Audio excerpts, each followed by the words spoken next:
जाना जाना, तुम ठीक तो हो ना? बाजिल उसे सोच में डूबा देखकर उसका रुखसार थपथपाते हुए पूछ रहा था, जबकि मासूमा ने फौरन अपना हाथ बाजिल की गिरफ्त से निकाला। मुझे घर जाना है। आंखों में आई नमी बेदर्दी से साफ करती हुई वो रुख मोड़कर भीगी आवाज में बोली थी, जबकि बाजिल ने मजीद कुछ बोलने से बेहतर खामोश रहना समझा और गाड़ी स्टार्ट कर दी। शिराजी हाउस पहुंचकर मासूमा तेज तेज कदम उठाती अपने कमरे की जानिब बढ़ी, जबकि बाजिल भी सबको नजरअंदाज करता मासूमा के पीछे ही लपका था। इससे पहले कि मासूमा खुद को कमरे में बंद करती, बाजिल दरवाजे पर हाथ रखता मासूमा को एक हाथ से अपने शिकंजे में लिए कमरे में दाखिल हुआ और दरवाज़ा लॉक कर दिया।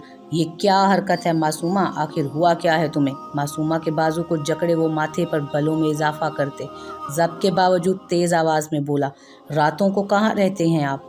कई कई दिन घर से बाहर कहाँ और किस मकसद के तहत रहते हैं आप? जवाब चाहिए मुझे। मासूमा अपना बाजू बाजिल की गिरफ्त से अपनी पूरी कुव्वत लगाकर निकालते हुए घुर्राई थी, जबकि बाजिल उसकी बात और उसके घुर्राने पर अपने गुस्से को बमुश्किल जब्त करता 2 कदम मासूमा से फासला कायम करके लंबे सांस लेने लगा, जबकि निगाहें मासूमा के गुस्से और रोने के बायस सुर्ख चेहरे पर ठहरी हुई थी। जवाब चाहिए मुझे।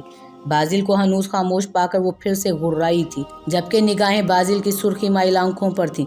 ज़रूरी काम की वजह से बाहर जाता हूँ जाना, बाजिल लहजे को बमुश्किल नर्म करता बोला था, जबकि मासूमा के करीब जाने पर वो मजीद फासला कर गई थी। कौन सा ऐसा ज़रूरी काम है मुर्शिद साहब जो रात की तारीकी में अंजाम देते हैं आप? चकराते सर को एक हाथ से थामती वो काटदार अंदाज में ऊंची आवाज़ से पूछ रही थी, जबकि बाजिल ने बहुत कोशिश करके मासूमा की ये बात सुनी थी।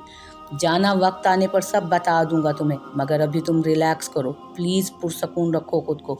देखो किस तरह हाँप रही हो।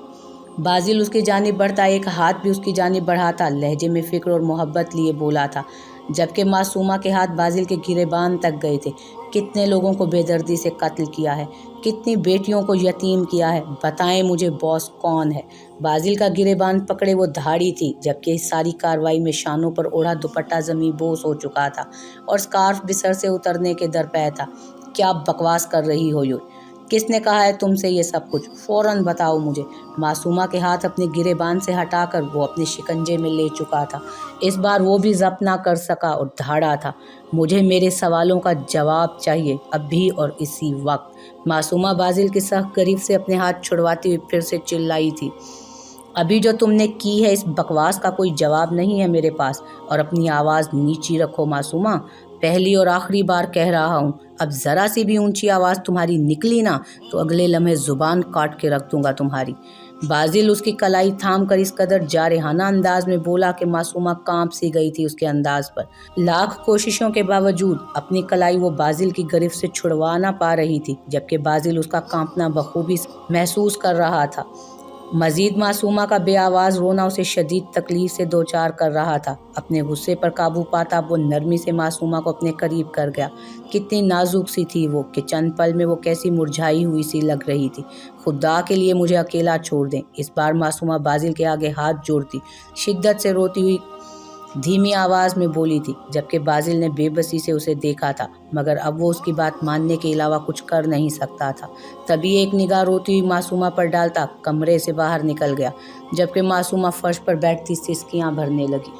रात को काइम ने फिर उससे कोई बात नहीं की थी, मगर उसके दिल में अब काइम के लिए बहुत इज्जत बढ़ गई थी। बिलाशुबा वो बहुत बावकार शख्सियत का मालिक था। माहीन ने दिल में पुख्ता इरादा कर लिया था कि अब वो हर मुमकिन कोशिश करेगी जिससे काइम और उसके रिश्ते पर मुस्बत असरात मुरतब हों। सुबह उसने मुस्कुराकर काइम को गुड मॉर्निंग कहने के साथ उसके कपड़े भी खुद अलमारी से निकाल कर दिए, फिर खुद तैयार होकर काइम के साथ ही कमरे से बाहर निकली थी। काइम उसकी छोटी छोटी कोशिशों से दिल में खुद ब खुद मुस्कुराया था। यकीनन माहीन उसके लिए बेहतरीन हमसफ़र साबित होगी। चंद पल में ही उसने माहीन की आदत व अतवार का अंदाज़ा लगा लिया था कि वो समझदार, खुश अखलाक और थोड़ी सी जज्बाती और हसास लड़की है, जैसी अमूमन लड़कियां होती हैं। काइम के जाने के बाद वो ताई माँ और चची जान के साथ काफ़ी देर बैठी रही थी। मासूमा भी यूनिवर्सिटी जाने से पहले ख़ास तौर पर मुस्कुरा कर उसे खुदा हाफिज़ कह कर गई थी। फिर जाने क्यों पूरा दिन यूनिवर्सिटी से आने के बाद अपने कमरे में बंद रही। रात के खाने पर भी वो नीचे नहीं आई थी।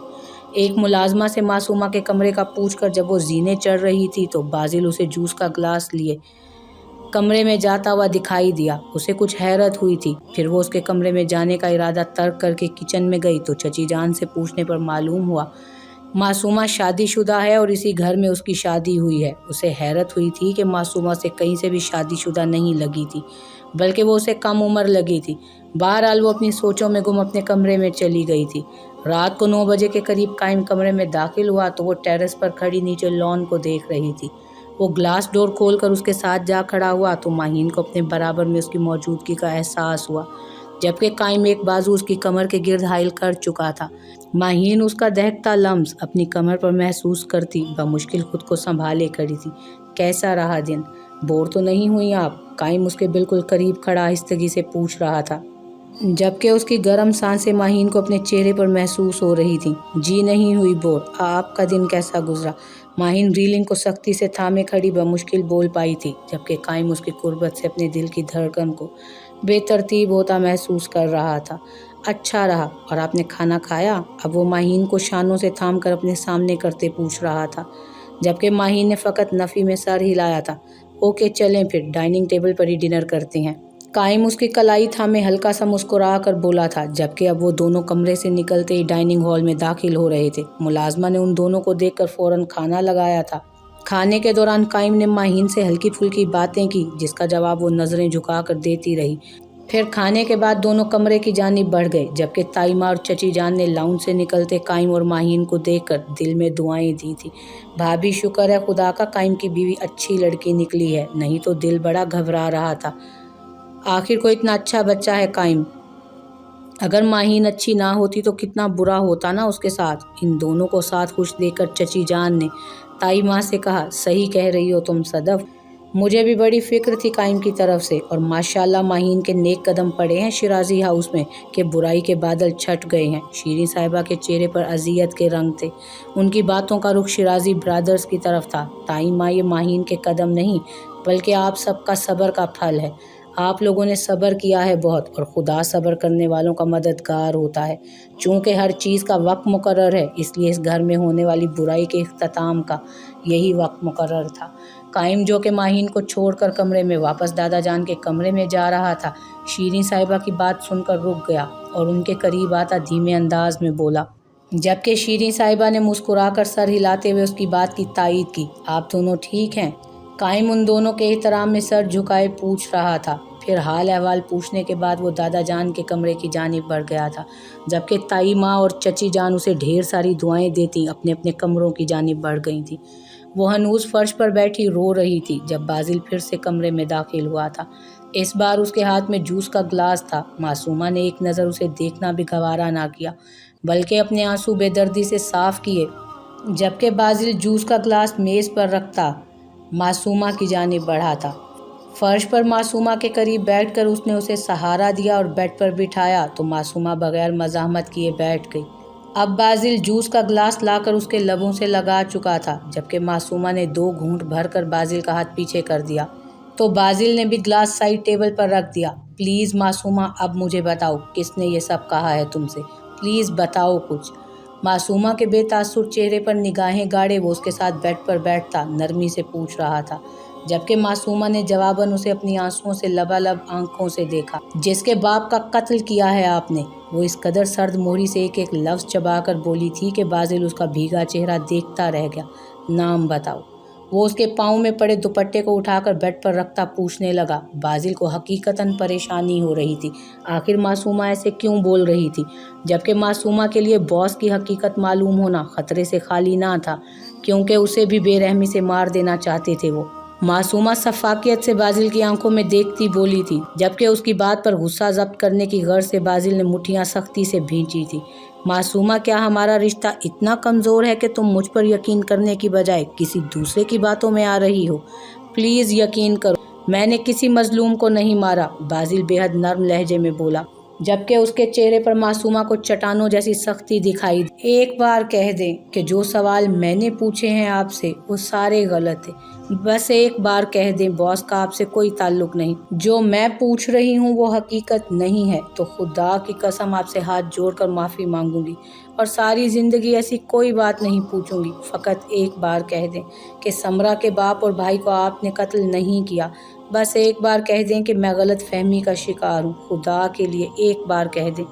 मासूमा बाजिल का हाथ अपने दोनों नाजुक हाथों में मुकीम किए लहजे में आस और उम्मीद लिए बोल रही थी, जबकि बाजिल तो मासूमा के मुंह से समरा का नाम सुनकर नासमझी से उसे देखने लगा था। उसे ऐसा कोई नाम याद नहीं आ रहा था जिससे उसका कभी सामना हुआ हो। बोले ना प्लीज़, कह दें कि मेरे सारे किए गए सवाल बेमायनी हैं। बॉस नहीं हैं आप जालिम नहीं हैं, आप किसी को बेरहमी से कत्ल नहीं कर सकते। प्लीज़ एक मर्तबा कह दें कि मुझे गलत फहमी हुई है, प्लीज़, फिर मैं कभी ऐसी कोई बात अपनी ज़ुबान से नहीं निकालूंगी। बस एक बार यकीन दिला दें मुझे, प्लीज़ सारी हकीकत बता दें मुझे। वो बाजिल को खामोश पाकर फिर से पूछ रही थी, जबकि बाजिल का हाथ वो हनूज अपने हाथों में थामे हुए नम आंखों से उसी को देख रही थी। जाना, मैं तुम्हें वक्त आने पर सब कुछ बता दूंगा, मगर प्लीज़ इस वक्त मुझ पर यकीन रखो। बाजिल ने मासूमा के हाथ लबों से लगाते हुए मजबूत अंदाज में कहा, जबकि मासूमा ने फौरन अपने हाथ बाजिल की गिरफ्त से एक झटके से जुदा किए थे और फासला कायम करके बैठ गई। मुझे मेरा जवाब मिल गया है, अब प्लीज़ अकेला छोड़ दे मुझे आप, वरना मैं खुद ही कमरे से चली जाती हूँ। मासूमा मजीद बेड पर सिमटती हुई बोली थी, जबकि उसका अंदाज बेहद सर्द मोहरी लिए हुए था। जबकि बाजिल ने उसकी धमकी सुनकर एक पल को आंखें सख्ती से मींची थीं, फिर वाह करके मासूमा की रोई हुई आंखों में झांका जहां उम्मीद के दीप बुझ रहे थे। प्लीज़ जाना, गलत मत समझो मुझे। बाजिल फासला मिटाते हुए उसके करीब हुआ था और धीमी नरम आवाज़ में अपील के अंदाज में बोला था, हकीकत सुनना चाहती हूँ मैं, लेकिन आप कुछ भी बताने से गुरेज कर रहे हैं। प्लीज़ मुझे बताएं, आपने खुद कहा था हमें किसी तीसरी बात की वजह से अपनी मैरिड लाइफ को नुकसान नहीं पहुंचाना, और अब आप खुद यही कर रहे हैं।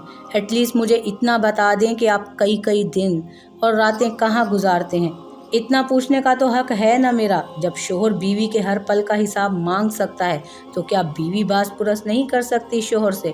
मुझे अभी हर रात का हिसाब चाहिए जो आपने घर से बाहर गुजारी। मासूमा कदरे धीमी आवाज़ में बोल रही थी, मगर उसकी आवाज़ और आंखें भीगी हुई थी। शक कर रही हो मुझ पर? बाजिल ने उसके बेहद सख्त अल्फाज बहुत मुश्किल से बर्दाश्त किए थे और उसकी सारी सख्त बातें नज़रअंदाज करता सर्द आवाज़ में पूछ रहा था, हिसाब मांग रही हूँ जो कि जानना हक है मेरा। मासूमा उसकी बात की नफ़ी करती सर्द मोहरी से बोली थी, अगर मैं ना बताऊँ तो? बाजिल ने मासूमा के चेहरे के तासुरात का बगौर जायज़ा लेते हुए अगला सवाल दागा, आपकी मर्ज़ी, मगर याद रखिएगा मुर्शिद साहब, फिर मासूमा शिराजी आपकी दस्तरस में नहीं रहेगी। अगर आप इन सब सवालों का जवाब नहीं देंगे तो यकीनन मैं ये सब सच समझूंगी और फिर मैं एक जालिम और सफाक शख्स के साथ रहने से ज़्यादा मौत को तरजीह दूंगी। मासूमा बाजिल की आंखों में देखती अपनी बात मजबूत अंदाज में कहती हुई खामोश होकर बाजिल के बेहद संजीदा चेहरे को तकने लगी थी। वक्त आने पर सब बता दूंगा जाना। बाजिल ने भी मासूमा की आंखों में अपनी बेतहाशा सुर्ख आंखें गाड़े मुख्तसरन जवाब दिया, जबकि उसके जवाब ने मासूमा को एक पल में आसमान से ज़मीन पर लापट खा था। उसका मान और उसका यकीन तोड़ा था। वो जो अब तक दिल में दुआएं कर रही थी कि समरा को कोई गलत फहमी हुई हो, क्योंकि उसका शोहर तो इतना हमदर्द, एहसास करने वाला, ख्याल रखने वाला, इज्जत करने वाला था कि वो तो कभी किसी की जान ले ही नहीं सकता था। मगर बाजिल के जवाब ने मासूमा के सारे यकीन पर मिट्टी डाल दी थी। अकेला छोड़ दे मुझे। मासूमा अपना रुख मोड़ती धीमी आवाज़ में बमुश्किल अपने आंसू रोकते बोली थी, जबकि बाजिल ने एक ठंडी आह भरते हुए मासूमा को देखा और फिर स्पाट अंदाज में एक लम्हा ज़ाया किए बगैर कमरे से बाहर निकल गया। जबकि मासूमा सूरत से बेड से उठी और दरवाज़ा लॉक करके दरवाजे के साथ टेक लगाकर बैठती फूट फूट कर रोने लगी। एक तो पहले ही उसकी तबीयत बोझल सी थी और फिर मज़ीद रोने ने उसकी हालत बिगाड़ दी थी। काफ़ी देर कमरे में उसकी सिसकियाँ गूंजती रही थीं। इस दौरान दरवाजे पर 2-3 मरतबा दस्तक हुई थी। यकीनन नूरी थी जो उसके लिए खाना लाई थी, मगर मासूमा ने दरवाज़ा ना खोला और यूं ही बैठी सिसकती रही। फिर अचानक उसे मतली महसूस हुई। हिम्मत करके वॉशरूम गई तो काफ़ी देर बाद वो दीवार का सहारा लेकर चलती हुई बाहर आई तो चेहरे से पानी के कतरे गिर रहे थे। उपकाइयों ने थोड़ी देर में उसको निढाल कर दिया था। बेड पर आड़े तिरछे अंदाज में ढह कर वो गहरे गहरे सांस ले रही थी और फिर दोपहर से रात हो गई। कई मरतबा दरवाजे पर दस्तक हुई, मगर वो दरवाज़ा चाह कर भी ना खोल सकी थी। वो जानती थी बाजिल नहीं था, क्योंकि अगर बाजिल होता तो वो दरवाज़ा बजाने की बजाय چابی سے لاک کھول لیتا۔ ساری رات تھوڑی تھوڑی دیر بعد وہ متلی کرتی رہی تھی۔ حالت اس قدر بری ہو گئی تھی کہ اب تو چلنے کی بھی ہمت اور طاقت اس میں نہ رہی تھی۔ سر بری طرح درد کر رہا تھا، آنکھوں کے آگے بار بار اندھیرا آ رہا تھا۔ ساری رات اس نے اسی طرح گزاری تھی۔